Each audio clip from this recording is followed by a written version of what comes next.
그런 자들이 진짜 살아있는 백성이고, 그러한 자들이 어떻게 돼요? 모인 교회는 고백이 넘칠 수밖에 없어요. 찬양도 고백이 되어지고 또 간증으로 고백할 수밖에 없습니다. 그러니까 살아있는 교회의 특징 중에 하나는 간증이에요. 고백이에요. 왜냐하면 내 인생 가운데 임하신 만들어가신 하나님의 놀라운 은혜가 있기 때문에 그렇습니다. 하나님께서 여러분의 인생 가운데 만들어가신 놀라운 절기들, 순간들이 있다면 홀로 가지고 계시지 마시고 같이 고백하고 나눌 수 있었으면 참 좋겠습니다. 자, 오늘 본문을 보도록 하겠습니다. 오늘 본문은 여자들의 서원에 관한 본문입니다. 흐름에 보면 이 30장이 느닷없이 보이기도 합니다. 왜 갑자기 기업에 대해서 쭉 이야기하다가 왜 갑자기 여자들의 서원에 대해서 이야기를 할까 하고 느껴지는 본문이기도 합니다. 그래서 좀 어렵기도 하고요. 오늘 본문의 구성을 보면 맨 앞에는 어떻게 구성이 되어 있냐면, 맨 앞에는 모든 이들에 대해서, 서약에 대해서 잠깐 언급을 합니다. 그리고 그 다음에 그룹들이 나눠져요. 첫 번째 그룹은 어떤 그룹에 대해서 이야기를 하냐면, 이제 여자들의 서원에 대해서 이야기를 하는데, 먼저 결혼하지 않은 자, 그러니까 아직 결혼하지 않은 딸에 대해서 그들의 서원에 대해서 이야기를 하고요. 두 번째 그룹은 이제 과부와 이혼을 당한 자의 서원에 대해서 이야기를 합니다. 세 번째는 이미 결혼을 한 기혼자들에 대한 서원에 대해서 언급을 하게 됩니다. 이렇게 본문 자체가 구성이 되어져 있습니다. 그러니까 주로 오늘 본문은 앞절의 1절부터 2절을 제외하고는 다 여자들의 서원에 대해서 초점을 맞추고 있다는 것입니다. 그렇다면 우리가 질문을 던질 수 있겠죠? 왜 그럴까? 왜 하나님이 느닷없이 여자들의 서원에 대해서 이렇게 중요하게 지금 말씀하고 있을까? 라고 우리가 질문을 던져볼 수 있을 것입니다. 자, 우리가 좀 더 자세히 본문을 본다면 서원 혹은 서약에 대해 가장 기본적인 이야기가 먼저 본문 가운데서 시작이 되어집니다. 그러니까 서원이라 하면 뭐냐 하면 자원하여 제물을 드리는 제사 혹은 자원제와 같이 자기의 소유 가운데 어떤 것을 드리기 위한 자발적이고도 적극적인 약속입니다. 서약이라는 것은 원어의 뜻을 보면 맹세를 맹세한다의 의미를 가지고 있습니다. 그러니까 그만큼 어떤 의미예요? 맹세에 관해서 매우 적극적인 의미를 가지고 있다는 것입니다. 그러니까 어근이 반복이 되어지는 거, 우리가 잘 알지만 반복은 어떤 의미를 가져요? 강조죠. 이렇게 어근이 반복되어진다는 것 동일하다는 거예요. 지금 이 맹세에 대해서 그만큼 그 적극성에 대해서 그 엄중함에 대해서 강조하고 있다는 것입니다. 한마디로 맹세는 어떻게 돼요? 하나님에게 서원하고 서약한 것은 반드시 지켜야 하는 것을 말하고 있다는 것입니다. 그러니까 사실 서원이나 이 본문에서 계속 서원과 서약이 반복되어지는데, 같이 나오는데 사실 같은 의미로 여러분들이 보셔도 상관이 없습니다. 자, 그리고 나서 3절부터 좀 전에 언급한 결혼하지 않은 딸들에 대해서 이야기를 시작합니다. 딸들이 서울을 하면 어떻게 돼요? 누구에게 먼저 점검을 받아야 됩니까? 아버지예요. 아버지가 그 딸의 서원과 서약을 듣고 이제 결정을 내리게 된다는 것입니다. 아버지가 듣고 나서 잠잠하면, 혹은 아무 말이 없으면 오케이 하면 그 모든 서원은 이제 반드시 지켜져야 합니다. 근데 여기서 아무 말이 없다라는 의미는 우리가 한글로 듣는 것과 원어로 듣는 것과 느낌이 좀 달라요. 원어에서는 꽤 진중합니다. 원어의 뜻을 보면 마음에 새기다라는 의미를 가지고 있어요. 그러니까 마음에 새긴다는 의미가 어떤 것이겠습니까? 스쳐 지나가는 것이 아니라 진짜 마음 가운데 고민이라는 거예요. 그 서운한 그 이야기를 마음 가운데 새겨두고 고민한다라는 의미를 가지고 있다라는 것입니다. 그러니까 잠잠한다라는 의미가 단지 그냥 말없이 지나가다 쉽게 넘어가다 이런 의미가 아니라 정말 많은 시간 끝에 하나님의 그 결정 가운데 잠잠한다라는 것입니다. 근데 그 기간은 얼마만큼인지 모르겠어요. 얼마만큼 잠잠해야 이 효력이 발휘되는지는 정확히 알 수는 없습니다. 왜냐하면 14절을 보면 여러 날이 지나도록 표현이 있는 것으로 봐서는 좀 듣고 나서 고민할 시간이 좀 많이 넉넉한 것 같기도 하고, 그러나 우리가 구성경, 옛날 성경 버전에서 보면 이걸 일향이라고 표현되어 있어요. 일향의 표현은 그 날로부터 그날까지예요. 이렇게 보면 하루 24시간을 말하는 것 같기도 하고, 정확히 얼마만의 시간 동안 이것을 결정 내려야 되는지는 잘 모르겠습니다. 그러나 중요한 것은 본문 자체는 지금 시간에 강조점을 두고 있지는 않아요. 결혼 전에 여자가 서원을 행하기 전에는 자신이 결심한 내용에 대해서 자신이 아버지에게 허락을 받아야 한다라고 분명히 이야기를 합니다. 그리고 만약 그 아비가 듣고 허락하지 않는다면 하나님께서 그 허락하지 않음을 인정하사 서약과 서원을 받지 않으신다라는 것입니다. 여기서 아버지가 허락하지 않는다란 말도요, 한글과 달리 원어에서는 꽤 강해요. 왜냐하면 이 허락하지 않는다라는 말이 어떤 용어냐면 법률에서, 법정에서 쓰이는 용어입니다. 그러니까 허락하지 않는다라는 의미가 소극적인 표현이 아니라는 거예요. 그 법정 용어라는 것 자체가 가벼운 용어가 아니잖아요. 그만큼 많은 무게와 어떻게 해요? 힘을 가진 용어라는 것입니다. 법적인 권한을 사용해서라도 적극적으로 강력하게 막겠다라는 의미가 내포하고 있다라는 것입니다. 그만큼 마음에 새겨 고민해 봤는데 받아들일 수 없다라는 거예요. 본문이 무엇을 우리에게 분명 보여주고 있냐면 지금 아버지에게는 딸의 서원을 막을 수 있는 법적 거부권이 있다라는 것을 이야기해주고 있습니다. 그리고 이제 두 번째 그룹입니다. 이제 결혼을 하는 여인들의 서원과 서약을 말합니다. 이제 앞으로 언급한 결혼하기 전에 딸의 서원과 서약이 반복이 되어져요. 그러니까 본문을 보면요, 지금 계속 네 그룹에 있어서 과부와 그 이혼을 당한 여인들을 제외하고는 이 세 그룹이 내용이 거의 비슷해요. 조금씩 차이를 둬요. 그 그룹의 차이가 있는 것이 아니라 하나님이 조금씩 좀 더 구체적으로 덧붙여 나가고 계십니다. 어떤 차이가 있냐면 결혼하기 전에 딸과 이제 결혼하는 딸의 그 차이, 서원과 서약의 어떤 차이점이 이야기하고 있냐면 6절에 경솔한 서약과 서원에 대해서 말씀하고 계십니다. 여러분, 경솔한 서약과 서원은 어떻게 해야 될까요? 지켜야 되나요? 지키지 말아야 되나요? 그렇죠. 지켜야 합니다. 경솔하기에 하찮아 보이고 실수한 것처럼 보일지 모르지만 서약과 서원을 했다면 경솔하든 안 하든 어떻게 돼요? 동일한 무게를 가지고 있다라는 것입니다. 이게 나중에 사사기의 사사 입다를 통해서 우리가 이 무게를 우리가 충분히 알 수 있을 것입니다. 물론 남편이 그 서원과 서약을 듣고 결정에 따라 결과가 달라지긴 하지만 무엇을 강조하고 있어요? 서원과 서약은 반드시 지켜야 한다라는 것은 지금 동일하다라는 거예요. 지금 그것을 강조하고 있는 거예요. 경솔하게 너희가 서원과 서약을 했을지라도 반드시 지켜라고 하나님이 말씀하고 있다라는 것입니다. 그 나머지 내용은 앞서 이야기한 결혼하지 않은 딸과 내용이 동일합니다. 차이가 있다면 이제 아버지가 듣고 판단했다고 하면 이제 누가 듣고 판단하냐면 남편이 듣고 그 서원과 서약을 지켜야 하나 지켜야 하지 않느냐를 결정하게 된다라는 것입니다. 그러니까 무엇을 이야기해 주냐면 동일하게 남편이 그 결혼하는 아내의 서약에 관한 법적 거부권을 가지고 있다라는 것입니다. 그리고 이제 세 번째 그룹, 이들은 과부와 이혼을 당한 여인입니다. 이들의 서원과 서약은 별다른 내용이 나오지 않습니다. 왜냐하면 이들은 스스로 결정을 지어야 되고 책임을 져야 되기 때문에 그렇습니다. 왜냐하면 이들은 그 어떠한 권위 가운데 있지 않기 때문에 그래요. 그러나 기본 전제는 똑같습니다. 모든 서약은 지킬 것이니라. 그리고 이제 마지막 그룹입니다. 이들은 결혼한 여인들입니다. 사실 똑같아요. 똑같은 반복인데 조금의 차이가 생기기 시작합니다. 서원과 서약을 남편에게 말해야 하고 그것을 듣고 남편이 잠잠하면 지켜야 하고 거부하면 그 서약에 대한 책임이 없습니다. 그전과 이제 어떤 차이를 지금 하나님이 더 언급하고 있냐면 그전과 다르게 뭘까요? 뭐에 대해서 언급하고 있냐면 책임의 소재에 대해서 이야기를 해요.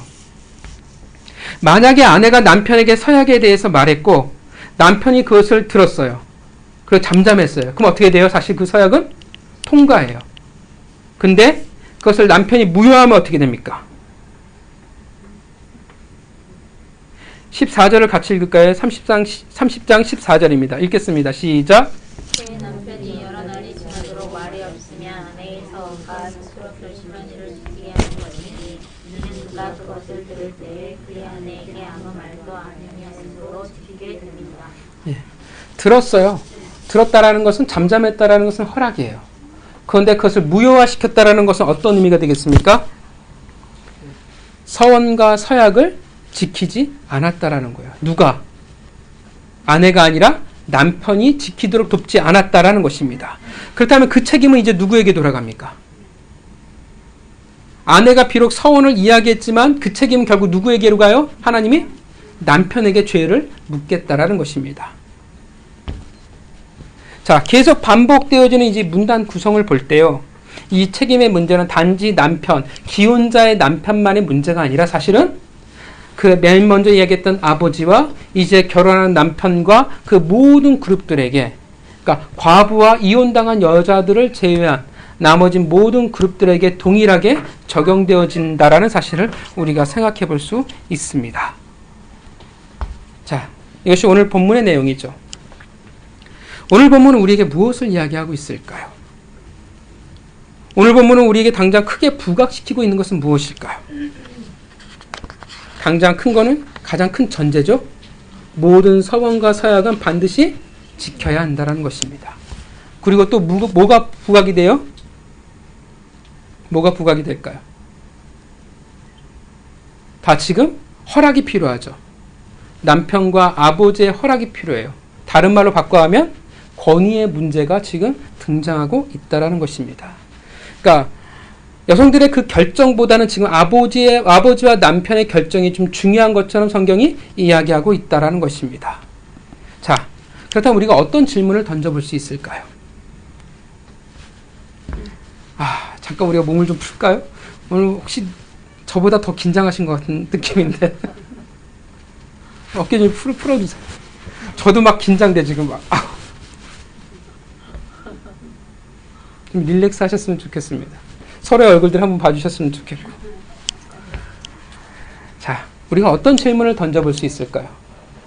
자, 이렇게 막 긴장하면 제 목소리 자체가 되게 딱딱해져 가더라고요. 왜냐면 내가 긴장이 되니까 릴렉스하게 했으면 참 좋겠는데. 자, 우리가 어떤 질문을 던져볼 수 있을까요? 왜 권위의 문제가 등장할까요? 왜 그렇게 아버지와 남편의 결정이 중요할까요? 물론 이제 쉽게 이야기할 수 있는 것은 리더, 하나님이 세우신 권위자이기 때문에 그렇습니다. 근데 더 본연의 의미는 뭘까요? 제가 이제 성경을 이제 공부하고 이렇게 설교하다 보니까 이제 습관이 붙어요. 이게 전부일까? 이게 표면적으로 지금 딱 드러나는 메시지가 진짜 하나님이 이야기하고 싶은 전부일까? 라는 습관이 이제 붙어요. 그래서 특히나 너무나도 당연해 보이는 본문을 보면 일단 이거는 기본 전제고, 이거 외에 하나님이 진짜 더 이야기하고 싶은 것이 뭘까? 라는 고민이 생깁니다. 오늘 분명히 이제 권위에 대한 문제가 나와요. 그런데 이게 전부일까라는 생각을 가지게 됐습니다. 또 분명 오늘 아까 이야기했지만 서약의 가장 기본 전제가 뭡니까? 반드시 지켜야 되는 거예요. 그렇다면 여러분, 안 지키면 어떻게 될까요? 여러분은 서원과 서약에 대한 느낌이 어떠십니까? 그렇죠. 살벌하기도 하고 함부로 뱉으면 그대로 인생이 그냥 딱, 그죠? 하나님이 꽉 잡아가지고 끌고 갈 것 같은 느낌. 옛날에 그런 거 많았잖아요. 자식 넣고 하나님한테 서원했다고 해서 목회자로 막, 진짜 신학교에 본인은 죽어도 신학할 생각도 없고 노는 게 좋은데 부모님의 서원으로 말미암아 끌려온 애들이 있어요. 진짜. 불행하죠? 신학교에서. 원치 않는 데서 신학을 공부한다라는 게. 여러분, 서원과 서약을 하신 적이 있으십니까? 이게 말이 되게 거창해요. 서원과 서약인데 따지고 보면 뭐예요? 하나님에게 맹세했거나 아니면 약속이에요. 여러분, 서원과 서약을 하신 적이 있으십니까? 보다 보니까 한때 그 청년들의 열정을 보면 북으로 넘어가겠다는 애들도 꽤 많이 되더라고요. 하신 적이 있으세요? 서원과 서약 하신 적이 있으십니까? 다 지키셨습니까? 아니요. 근데 왜 우린 망하지 않았을까요? 하나님은 분명 성경에서 뭐라고 해요? 반드시 지키라고 얘기를 해요. 근데 우리가 하는 건 뭐냐면 우리는 반드시 지키지 못해요. 그런데 우리는 벌 받은 것 같지는 않아요. 하나님이 어떻게 뭐라고 하냐면 하나님이 분명히 담당케 하겠노라고 말씀하셨어요. 그리고 얼마나 엄중하냐면 하나님이 지켜야 돼, 지켜야 돼, 지켜야 돼. 경솔한 서약이라도 너희는 지켜야 돼라고 계속 반복해서 말씀하신다라는 거예요. 근데 우리는 왜 멀쩡할까요? 구약과 신약이 다른 걸까요? 언젠가는 하나님이 나를 책임을 물으시겠노라는 맞습니다. 제 발이 저려서 헌금을 많이 하는 친구들도 있더라고요. 이거 대신 하나님 드립니다. 저도 이런 얘기를 참 많이 들었고 어렸을 때 서원과 서약의 무서움에 대해서 진짜 이야기를 많이 들었어요. 근데 요즘은 서원과 서약에 대해서 별로 이야기가 없는 것 같아요. 근데 제가 어렸을 때만 해도 서원과 서약에 대한 그 무서움, 함부로 뱉으면 너 인생 끝나. 저는 그래서 찬양할 때도요, 고백하는 게 있잖아요. 제가 뭐 하겠습니다라는 찬양은 전 절대 안 했어요. 부르다가 그 부분에서 난 입을 딱 닫았어요. 혹시나 이거 듣고 하나님을 끌고 갈까봐. 예, 그런데 목회자를 결국 끌고 가더라고요. 목회자는 부모가 서운하든 서운 안 하든 하나님이 택하시면 그냥 끌고 가는 거예요. 다른 게 없더라고요. 저는 피하려고 무지 많이 노력했는데 어렸을 때부터 결국 지금 목회자가 됐어요.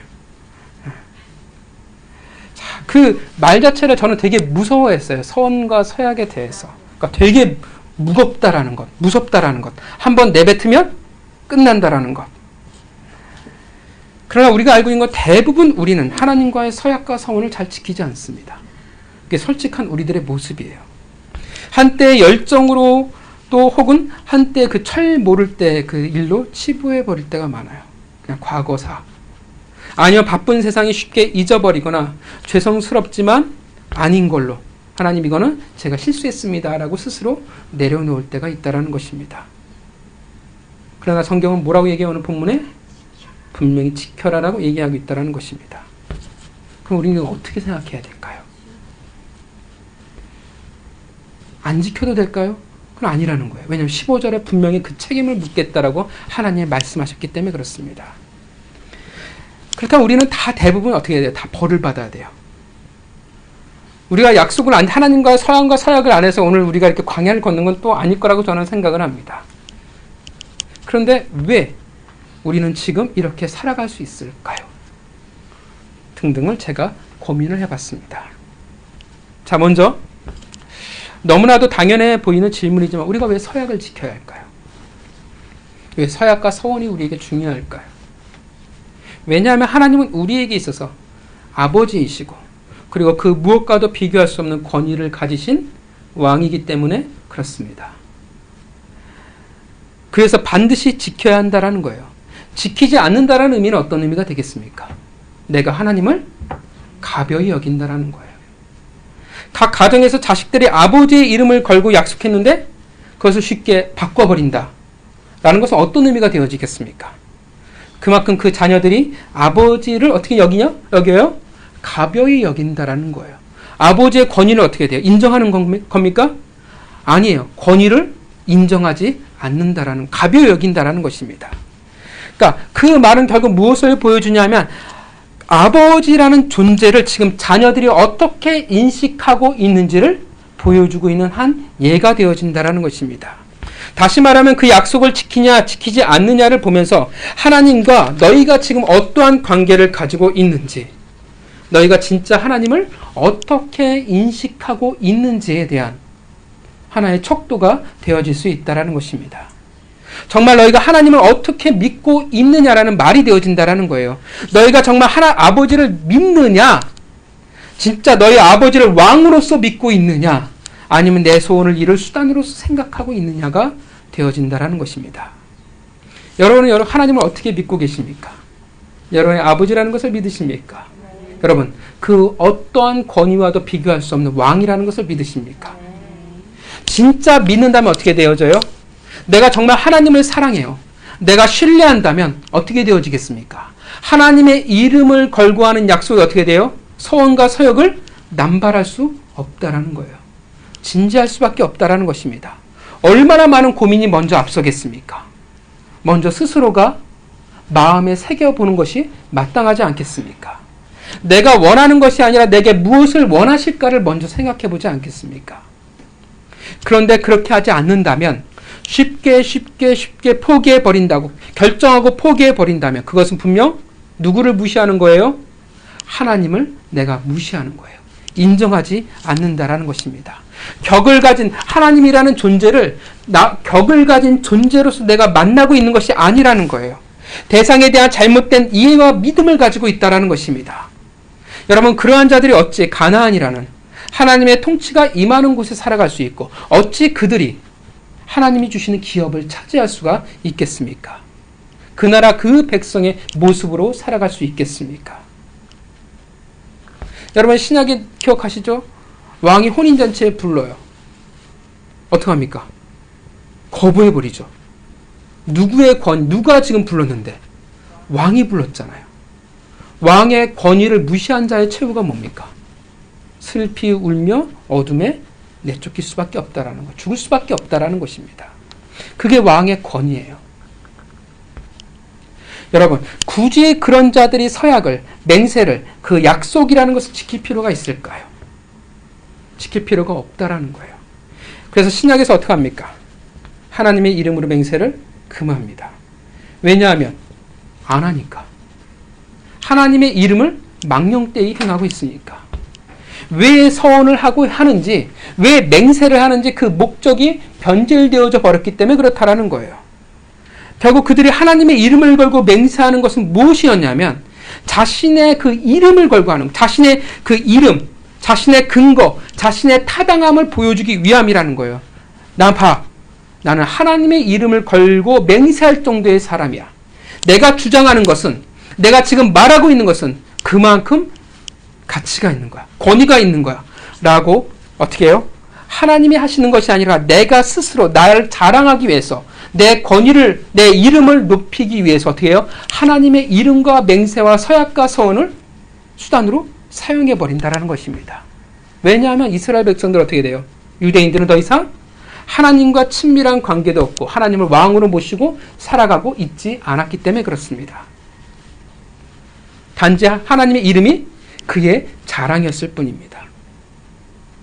분별도 없어요. 기준도 없는 모습이라는 것입니다. 그래서 예수님이 금지시키는 거예요. 무엇을 보여줘요? 신약에 있는 그 유대인들 그 모습, 도대체 하나님과 지금 어떤 관계를 맺고 있는지, 이 백성들이 어떤 상태인지를 말해주고 있다는 것입니다.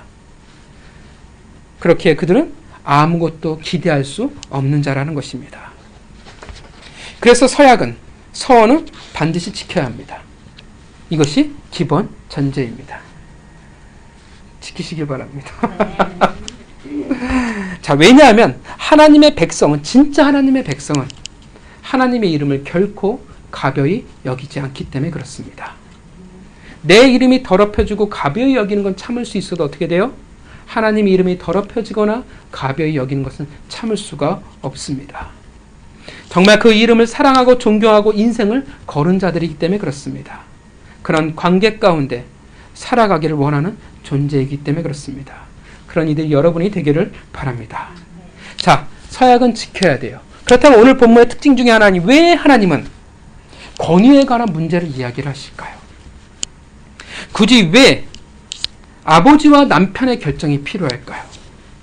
물론 옛날이니까, 과거니까, 그 당시는 원래 그런 시대였으니까 말한다면 사실 그렇죠. 이 시대는 여성 인권에 대해서 사실 인권이 있었다라고 말할 수 없는 시대이기 때문에 그렇습니다. 그런데 단지 이것이 남편과 아버지의 권위를 이야기하고 싶은 걸까? 하나님은 왜 굳이 그런데 이것을 이야기하고 계실까?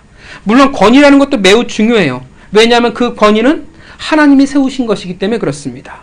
결혼 전후 모든 여성만이 아니라 가족 모두는 어떻게 돼요? 아버지와 남편 권위 아래 속해 있습니다.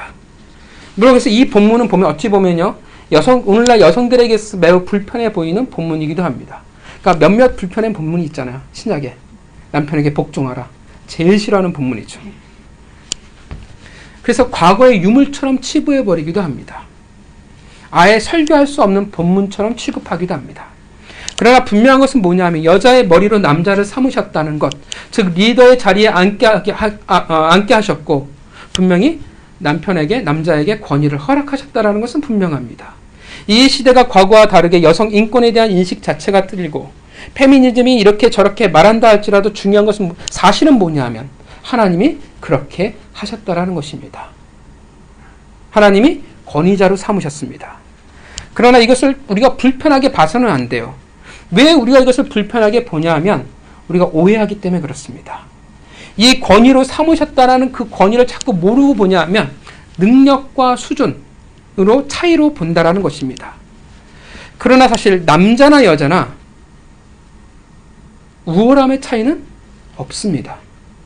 남자가 여자보다 더 우월하다고 생각하는 것은 철저히 자신의 착각이에요.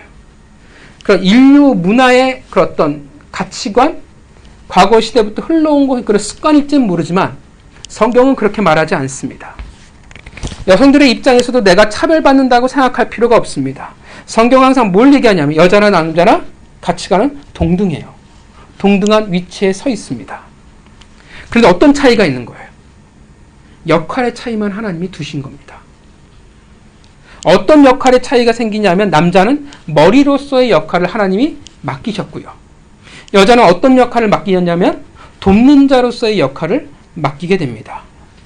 동등해요. 동등한데 누가 우월함의 문제가 아니라 어떤 문제 차이냐 하면 단지 역할의 차이만을 맡고 있다는 것입니다. 자주 말씀드리지만 가정과 교회는 똑같아요. 가정의 확장판이 뭐냐 하면 교회예요. 교회의 확장판이 뭘까요? 하나님의 나라예요. 이게 지금 가정을 통해서 교회를 통해서 하나님의 나라에 대해서 가르치는 겁니다. 가정에서의 남편과 아내의 모습이 교회에서의 목회자와 성도의 모습과 동일합니다. 여러분, 목회자가 성도보다 우월할까요? 우월하지 않습니다. 목회자가 우월해서 성도들을 지배하고 군림하기 위해 리더로 존재하지 않는다라는 것입니다. 우리가 알잖아요. 요즘 세대를 보면 목회자가 성도들보다 나은 적은 없습니다. 그렇다고 성도가 목회자보다 낫진 않아요. 쌤쌤이에요. 목회자는요, 그 시대의 척도예요. 여러분 어렸을 때 시험해 보지만 리트머스 시험지예요. 목회자가 타락했다라는 말은 어떤 의미가 되면 성도들이 이미 타락했다는 의미예요. 목회자가 성적으로 타락했다는 의미는 뭐냐면 이미 성도들도 성적으로 타락했다라는 의미예요. 목회자가 돈을 밝히고 살아간다는 의미는 뭐냐면 이미 그 세대가 돈을 밝히고 살아가는 세대라는 것이 되어집니다. 그래서 각 시대를 판단할 때 목회자를 보면 알아요. 그 목회자들이 지금 어떤 상황 가운데 살아가는지를. 그러니까 목회자가 우월하지 않아요. 나은 점이 별로 없어요. 물론 목회자에게는 특별히 하나님이 만들어 가시는 특별한 시간들이 분명 존재합니다. 하나님의 목회자로 키워나가는 훈련이라는 시간들이 분명 존재는 해요. 그러나 그런 차이점이 있을지는 모르지만 그러나 그것이 동등한 위치인 것을 부정하게 만들지는 않는다라는 것입니다. 성도와 목회자는 동등합니다. 신약에서 그래서 무엇을 이야기해요? 만인 제사장주의를 이야기를 합니다. 목회자는 성도 위에 군림하는 존재가 아닙니다. 하나님의 부르심을 신약을 보면 동등해요. 성도를 부르는 부르심과 원어가 사역자를 부르는 원어가 동등하다라는 것입니다. 그런데 차이가 무엇이 있어요? 동등한데 지체에 있어서 그 역할의 차이만 존재한다라는 것입니다. 목회자는 머리로서의 역할을 다하는 것이고 성도는 그 목회자를 돕는 역할을 하나님이 맡기셨어요. 물론 이제 각 지체의 모습으로 돕는 역할이 참 다양한 모습이 되겠죠. 누군가는 팔의 역할을 하겠고 누군가는 다리의 역할을 하게 될 것입니다. 그러나 또 누군가는 지도자의 역할을 하게 될 것입니다. 목회자와 성도의 관계는 동등합니다. 믿으시죠? 네. 자, 그런데 내가 군림하냐 아니면 하나님이 주신 역할을 내가 다하고 있냐를 어디에서 우리가 구분할 수 있을까요? 다른 말로 하면요. 내가 아버지로서 군림하고 있을까? 아버지로서의 역할을 다하고 있을까? 내가 어머니로서 내가 지금 군림하고 있을까? 내가 어머니로서 자녀들에 대해서 역할을 다하고 있을까? 어디에서 우리가 쉽게 알아볼 수 있을까요? 어디서 쉽게 구분할 수 있냐면 소유예요. 내가 백성을, 내가 교인을 내가 소유하고 있다고 하면 나는 틀린 거예요. 나는 내 역할을 다하고 있는 것이 아니라 나는 교회에서 왕으로 군림하고 있는 것입니다. 남편도 마찬가지예요. 내가 아내를 소유하고 내가 자식들을 소유하고 내가 가정을 소유하고 있다고 생각한다면, 내 것이라고 생각한다면 이미 틀린 거예요. 어긋났다라는 것입니다. 어머니들도 마찬가지예요. 자녀들에 대해서 마찬가지예요. 이 자녀가 내 것이라고, 내 소유라고 생각한다고 하면 오늘날의 불행이 되풀이 되어집니다. 자식을 사랑한다라는 그 미명으로 하나님을 대적하게 될 것입니다. 하나님의 자녀를 강탈하게 될 거예요. 그들은 어떻게 돼요? 소유를 통해서 하는 거예요. 내가 하나님이 나에게 맡기신 그 위치, 그 역할을 다하는지, 아니면 내가 지금 왕으로서 군림하고 있는지. 여러분 어떠십니까? 역할을 다하고 계십니까? 아니면 여러분 군림하고 계십니까? 잘하고 계실 줄 믿습니다. 아멘. 그렇죠? 역할을 수행하는 거예요. 남편은 가정의 머리로서의 역할을 수행하고, 목사는 교회의 목회자로서의, 리더로서의 역할을 수행할 뿐입니다. 그 전에 설명을 드렸지만 손목과 손을 놓고 어느 누가 더 소중한 지체라고 말할 수 없다라는 거예요. 다 동일해요. 각자의 역할이 있을 뿐이라는 것입니다. 그렇다면 내 것이 아닌 하나님의 것으로 갈 수밖에 없고, 어떻게 돼요? 내가 그 역할을 다한다면 나는 하나님의 목적에 더 귀 기울일 수밖에 없다라는 거예요. 하나님 이 교회를, 나에게 맡기신 역할을 다하기 위해서 이 교회를 내가 어떻게 해야 될까? 하나님이 나에게 맡긴 이 가정을 내가 그 역할을 충실하기 위해서 내가 어떻게 해야 될까? 내가 내 자녀들의 그 역할을 부모로서 다하기 위해서 내가 어떻게 해야 할까라고 고민할 수밖에 없다라는 것입니다. 그들이 누구였냐면 모세가 그랬어요. 여호수아가 그랬고요. 사무엘이 그랬어요. 기억하십니까? 그들은 분명 지도자였어요. 근데 그들은 군림하지 않았습니다. 백성을, 이스라엘을 자신의 소유로 삼지 않았습니다. 그래서 어떻게 돼요? 지도자의 위치에서 떠나야 될 때 그들은 아무 미련 없이 떠나버리게 됩니다. 반면 사울은요, 그 역할을 수행하는 자가 아니라 군림하는 자였습니다. 그는 백성을 지배하고 분명 이스라엘을 사랑하지만 자신의 것으로 삼은 자였습니다. 그래서 다윗을 그는 질투할 수밖에 없었습니다. 그래서 목자가 아닌 스스로 왕으로 살아갈 수밖에 없었습니다. 자, 사랑하는 성도 여러분, 하나님이 여러분들에게 귀한 역할을 맡기신 줄 믿습니다. 여러분 소유하지 마십시오. 여러분의 가정을 소유하지 마시고요. 자녀를 소유하지 마십시오. 하나님이 여러분들에게 주신 그 역할에 충실히 따르는 자들이 되었으면 좋겠습니다. 그렇게 하나님이 주신 권위에 대해서 우리가 오해가 없어야 합니다. 물론 동등하다고 해서 그 역할 속에 주어진 권위에 대한 또한 가벼이 여겨서는 안 된다는 사실도 잊지 말아야 합니다. 자, 본문으로 다시 돌아가서 왜 아버지와 남편의 허락이 필요할까요? 앞서 권위에 대해서 말씀을 드렸죠. 우리는 이 본문을 보면서 단지 차별, 이 여성 인권이 없는 시대에 대한 그런 모습으로 오늘 본문을 보게 됩니다. 그래서 오늘 본문을 진짜 단지 권위만을 부각해서 이해한다라는 것입니다. 그러나 성경은 보이는 것이 전부가 아닙니다. 이것이 전부가 될 수 없다라는 것입니다. 남자들의 권위를 부각시키고 그 시대상을 보여주려는 것이 하나님의 목적이 될 수 없다라는 것입니다. 더 큰 뜻이 있어요. 여러분, 이 당시에 여성의 인권이 오늘날과 같지 않다라는 것은 여러분이 잘 아실 것입니다.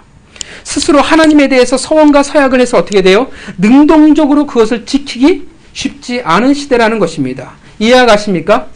내가 약속한다, 하나님이 약속한다고 해서 그 당시 여성들이 능동적으로 내가 이것을 이루어 나갈 수 있는 그 시대상이 되어지지 않는다라는 거예요.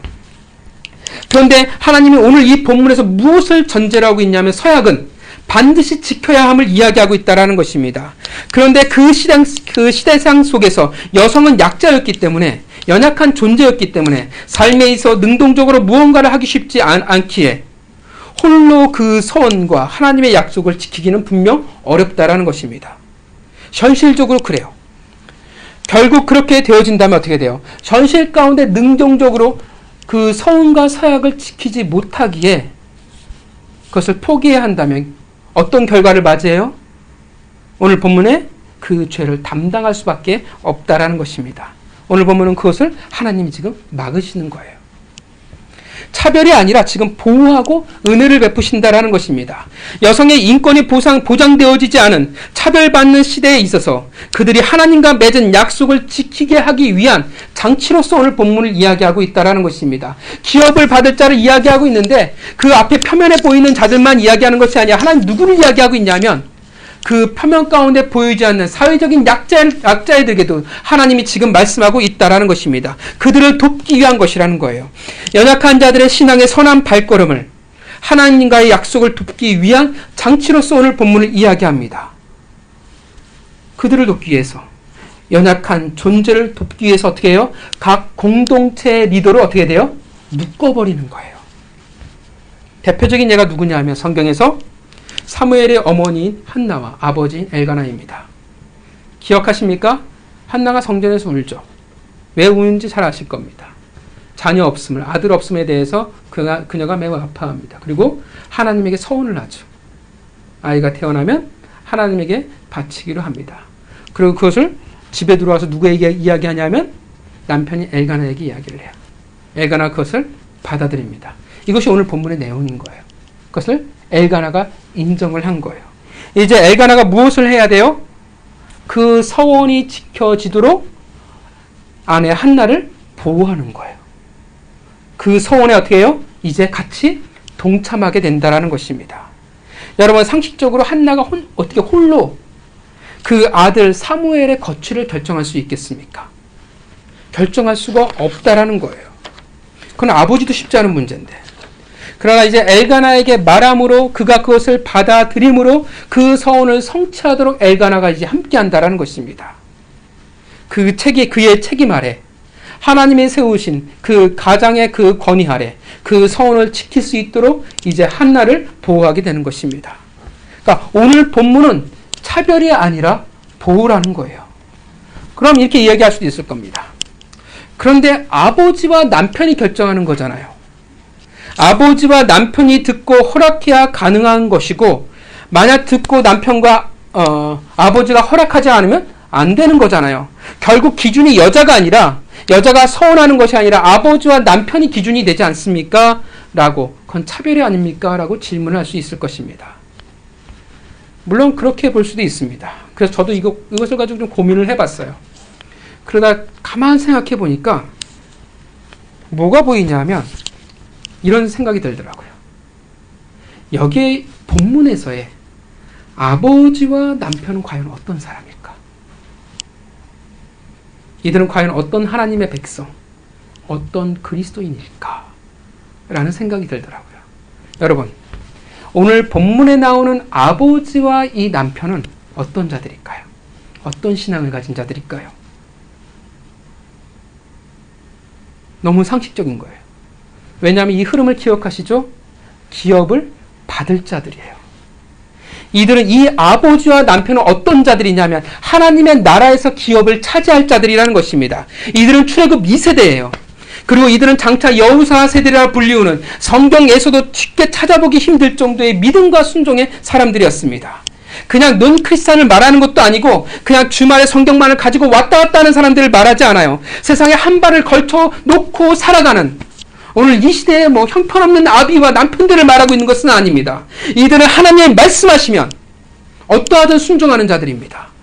이들이 하나님이 말씀하시면 나아가는 자들이고, 하나님이 말씀하시면 인생의 발걸음을 멈출 수 있는 실력을 가진 자들이라는 것입니다. 그러니까 그만한 실력을 가진 자들이에요. 그만한 믿음과 순종이라는 싸움을 가진 그 아버지와 남편이라는 것입니다. 여러분, 이들이 딸이나 아내의 서원을 듣게 된다면 어떻게 할까요? 진짜 원어에서 봤듯이 그들은 마음에 새겨놓고 고민하기 시작할 것입니다. 그런데 세상에 그 기준으로 놓고 고민하는 자들이 아니라 하나님이 원하시는 뜻을 가지고 그들은 분명 고민하기 시작할 것입니다. 그들은 진짜 어떻게 돼요? 올바르게, 그러니까 하나님의 입장에서 분별하며 살아가려고 노력하는 자들이라는 것입니다. 이해가십니까? 우리가 사역하다 보면 많은 여성도들을 만나게 되면 많은 한결같이 듣는 이야기가 많습니다. 제일 많이 듣는 이야기가 뭐냐면 우리 남편이 신앙이 좋았으면 좋겠어요. 제가 신앙적으로 의지하며 살아갔으면 좋겠어요. 내 남편이 진짜 믿음의 가정이었고 가장이 되고 내가 그 돕는 자로 살아갔으면 좋겠어요 라고 진짜 많은 그 아내들의 소원을 들어본 적이 있습니다. 그 많은 이들이 바라는 그 남편과 아버지라는 것입니다. 오늘 이 본문에 나오는 이들은 그런 이들이 소원을 듣고 마음에 새겨 고민합니다. 그리고 내린 결론이 아니라면 여러분 어떻겠습니까? 진짜 하나님 편에서 아닌 거예요. 그러니까 남편과 아버지가 자신의 권위를 가지고 자기의 생각대로 판단하는 것이 아니라 이들이 진짜 아니라고 이야기한다면 내 생각과 내 경험으로 이야기하는 것이 아니라 하나님의 입장에서 고민하고 또 고민해서 내린 결론이라는 것입니다. 이해가 가십니까?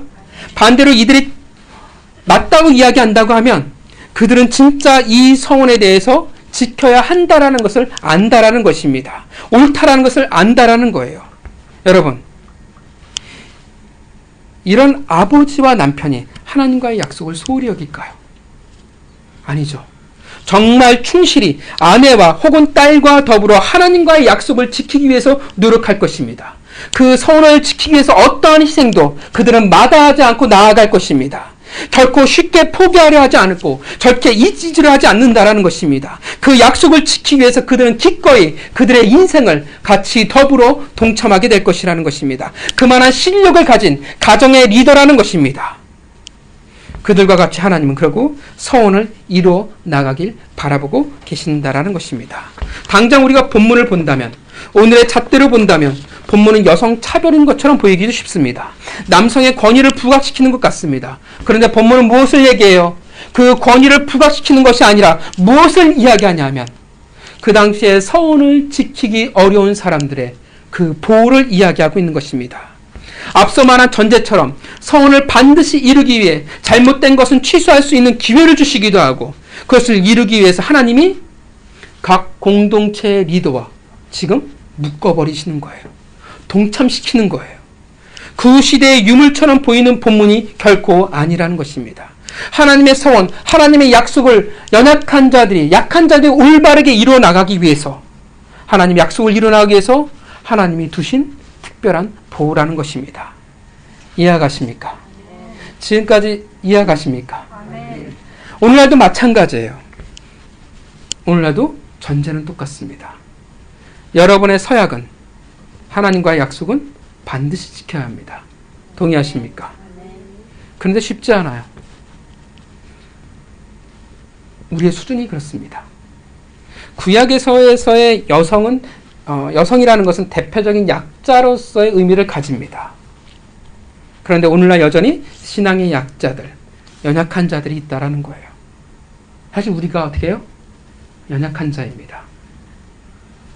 우리가 전부 그렇습니다. 그런 우리의 서약과 서원을 지키기 위해서 또는 잘못된 것을 거르기 위해서 올바른 하나님과의 관계를 위해 준비해 두셨다라는 거예요. 뭘 준비해 두셨을까요? 바로 공동체를 준비해 두신 거예요. 우리는 착각해요. 뭘 착각하고 살아냐? 저도 착각하고 살았어요. 서원과 서약은 극히 개인적인 개인사라고 생각을 했습니다. 개인의 문제고 개인의 것이고 그래서 나 홀로 가지고 가야 하는 것으로 착각을 했는데 그래서 어떻게 돼요? 비밀처럼 품고 살아가. 그랬는데 본문을 보니까 아니라는 거예요. 여러분, 본문을 보면 어떻게 해요? 그 개인의 것을 연약한 여인의 그 약자들의 그들의 서원을 하나님 어떻게 하시냐 하면 다 공동체로 끌고 가세요. 공동체로 말미암아 하나님이 돌보고 보호하게 지금 만드시고 계신다라는 것입니다. 서약이라는 것, 서원이라는 것은 결국 어떻게 돼요? 혼자만의 것이 될 수 없다라는 것. 왜냐하면 우리는 다 한 지체이기 때문에 그렇습니다. 믿으십니까? 어떻게 보면 우리는 개인은 없어요. 우리는 우리예요. 그렇게 각 개인의 서원과 서약은 어떻게 하냐면 우리 모두의 것이 되어지고 그렇게 해서 하나님께서 어떻게 해요? 홀로 감당할 수 없기 때문에 무엇을 만드셨냐면 가정과 교회라는 공동체를 하나님이 세우셨다라는 것입니다. 그렇게 각 가정의 권위자인 아버지와 교회의 권위자인 목회자를 하나님이 두신 것입니다. 믿으십니까? 이것이 하나님이 세우신 이 땅의 두 공동체, 가정과 교회의 역할이라는 것입니다. 물론 신앙의 실력이 좋은 아버지와 남편이 있으면 좋은데 사실 그것이 쉽지는 않습니다. 그들이 정작 하나님을 안 믿는데 어떻게 그것을 이해할 수 있겠습니까? 그래서 하나님이 또 무엇을 존재하게 했냐면 교회를 존재하게 하셨습니다. 나만의 것이 아니라 우리 지체들, 그 하나님과의 약속을 지키게 하기 위해서 서로가 존재하는 거예요. 그리고 목회자가 존재하고 있는 것입니다. 그러니까 우리의 부르심 한 교회가 되었다라는 것은 어떤 의미가 되어져요? 서로의 선과 서약을 이루기 위해서, 지키기 위해서 하나님이 지금 부르신 공동체라는 것입니다. 믿으십니까? 하나님은 그 약속을 개인의 것으로 두시지 않습니다. 공동체의 것으로 두시고 공동체로 끌어가고 계신다라는 것입니다. 왜냐하면 구약에서는 여자들의 연약함, 그리고 신약에서는 그 인간의 연약함을 알고 계시기 때문에 그렇습니다. 홀로 하나님의 선한 것을 이루기에는 턱없이 부족한 존재들이라는 것입니다. 그렇게 쉽게 죄를 저지를 수밖에 없는 존재예요. 지킬 수가 없어요. 그 결과가 뭡니까? 하나님으로 말미암아 그 약속을 지키지 못함으로 말미암아 죄를 담당할 수밖에 없는 존재라는 것입니다. 그래서 우리에겐 돕는 자가 필요하고 보호가 필요하고 잘못된 것을 걸러낼 수 있는 분별력이 있는 사람들이 우리에겐 필요하다라는 것입니다. 여러분, 우리가 스스로 맺은 잘못된 약속들이 얼마나 많습니까? 그 약속이 다 순수할까요? 아니요. 때로는 세상적인 야심이 숨겨져 있기도 합니다. 하나님, 나에게 이것을 해주시면 제가 무엇을 바치겠습니다. 그게 누구의 대표적인 누구의 잘못이에요? 사사 입다의 잘못이에요. 순수하지 못해요. 하나님의 것을 내 것으로 소유 삼으려 하는 것들, 아예 애초에 잘못된 방향을 가진 선과 서약이 있다라는 것입니다. 신앙의 수준이 낮을 때, 아니면 탐욕의 눈이 가리워졌을 때, 혹은 의지가 아니라 감정만이 전부였을 때, 우리에게 무엇이 분명 필요하냐면 분별이 필요해요. 괜히 청년들 어렸을 때 막 그러잖아요. 막 찬양 집회 막 뜨거워서 어떻게 돼요? 주를 위해서 죽겠습니다. 물론 죽는 것이 맞는데 갑자기 서운하고 서역하잖아요. 과연 하나님이 원하셨을까라는 생각은 문득 들어요. 제가 북한으로 가겠습니다. 제가 아프리카로 가겠습니다. 어느 장충 체육, 지금은 없어졌지만 장충 체육관인가 거기 맞잖아요. 거기서 있나요? 찬양 집회를 했는데 선교사로 떠나겠습니다 하는데 3분의 1이 손을 들더라고요. 그래서 저는 절대 그런 거 안 합니다. 혹시 하나님이 들으실까봐. 그걸 보면서 저는 감동이라기보다는 쟤네들이 왜 지네들이 손을 들고 있는지를 알까? 그 무게를 알까? 라는 생각이 먼저 들어요. 그러니까 인간의 문제예요. 감정이 우리를 풍성하게 만들어 주기는 하는데 의지 없는 결단, 그냥 단지 감정의 결단은 매우 위험합니다. 왜냐하면 지키지 못할 가능성이 매우 높기 때문에 그렇습니다. 경험이 있으시죠? 자, 우린 이 정도의 수준이에요. 그래서 분별해야 돼요. 서원의 남발을 막아야 합니다. 죄의 가능성을 줄여줘야 합니다. 아닌 것은 아니라고 이야기를 해줍니다. 그것이 공동체가 리더가 해줄 수 있는 역할이에요. 같이 그 선과 서약에 동참하고 분별을 돕는다는 것입니다. 그렇게 올바로 하나님과의 약속, 그 권위를 지켜나가도록 돕는다라는 것입니다. 그것이 공동체가 있어야 하는 이유이고 선과 서약이 결코 개인의 것으로 머물러서는 안 되는 이유이기도 합니다. 왜냐하면 우리는 지킬 가능성이 힘이 없기 때문에 그렇습니다. 사랑하는 성도 여러분, 오늘 본문은 하나님과의 그 건강한 관계를 위해서 보호하고 동참하게 하시고 그리고 분별하게 하기 위한 하나님의 배려라는 것입니다. 차별이 아니에요. 하나님의 은혜라는 것입니다. 그리고 오늘날 여전히 그 보호하심이 우리에게 있다라는 거예요. 여러분의 질문을 드렸죠? 여쭤봤죠? 서원과 서약을 우리는 했지만 다 지키지 않고 살아간 것들이 너무나 많습니다. 그런데 놀랍게도 우리는 죄를 지금 담당하지 않고 있습니다. 왜 그럴까요? 왜 그래요? 계시록 19장 7절을 같이 보도록 하겠습니다. 요한계시록 19장 7절입니다.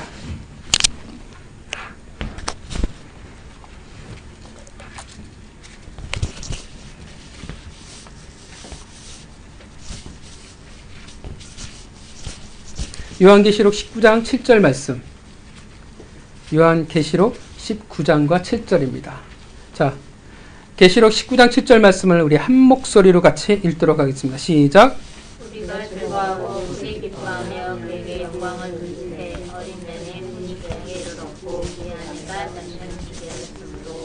이게 무슨 말입니까? 지금 우리와 예수 그리스도를 어떻게 표현하고 있어요?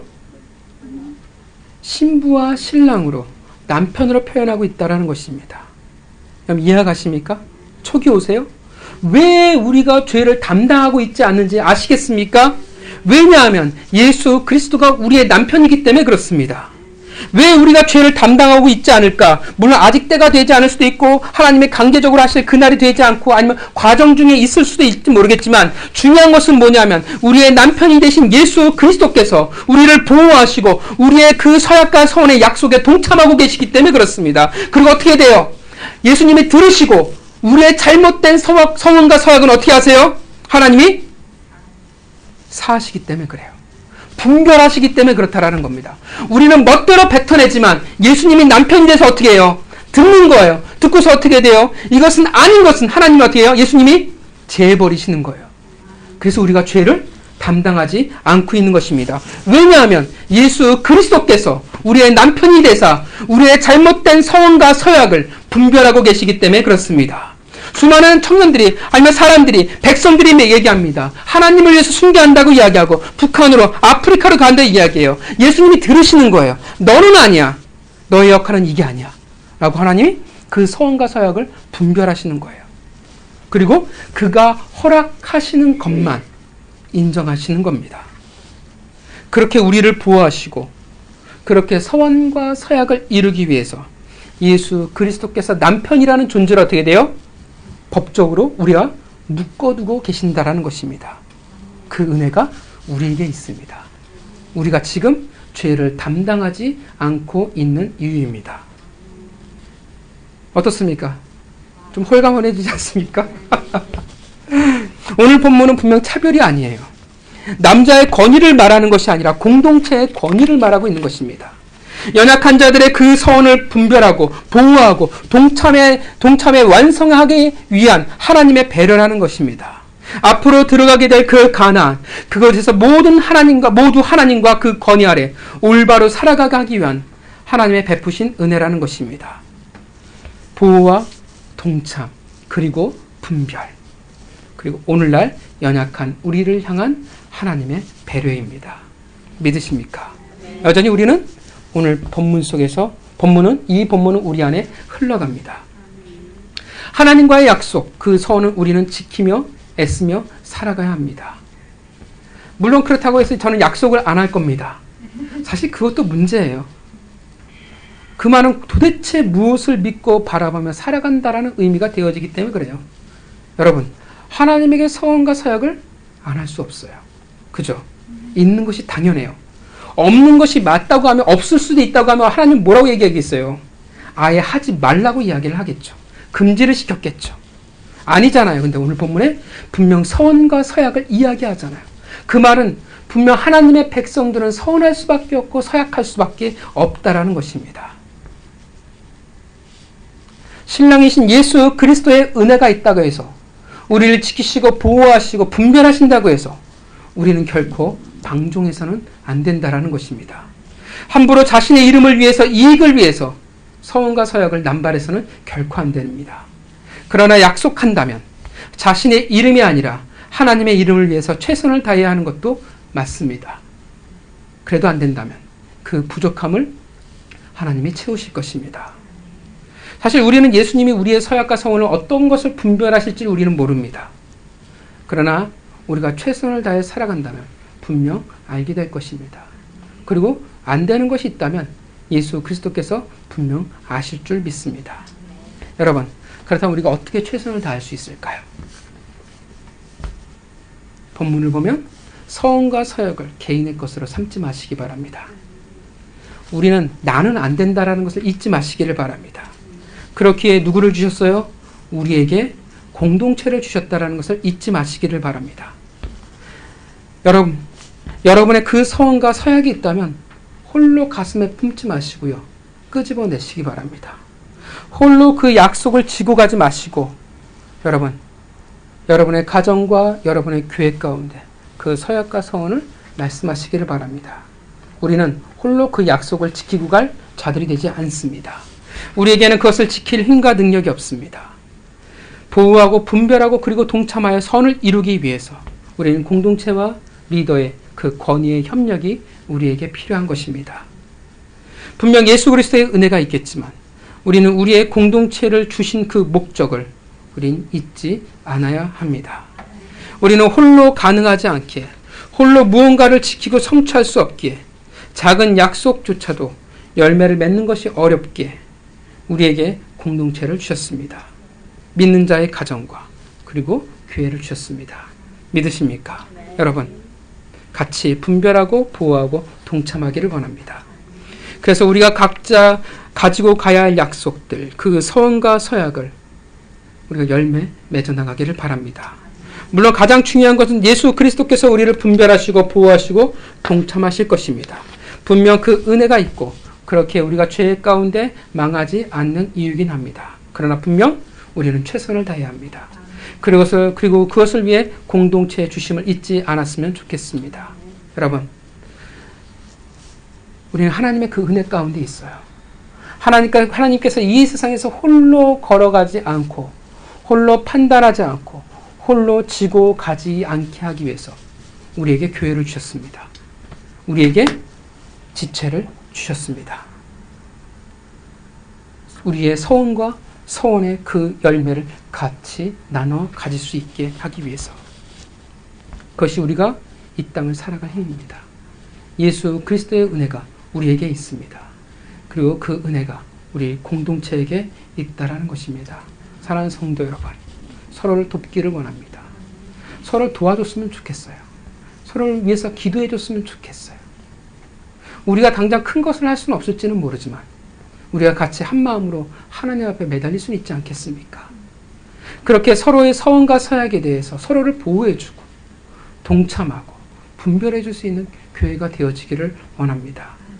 홀로 연약한 자가 그 서원과 서약의 그 무게를 짊어지고 가는, 그렇게 넘어질 수밖에 없는, 그걸 내버려두는 교회가 되어지지 않기를 바랍니다.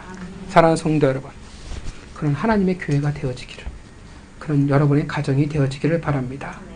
분별하고 보호하고 그리고 그 거룩한 약속에 동참하는 하나님의 세우신 공동체요 지체가 되어지기를 주님의 이름으로 축원합니다. 같이 기도했으면 좋겠습니다.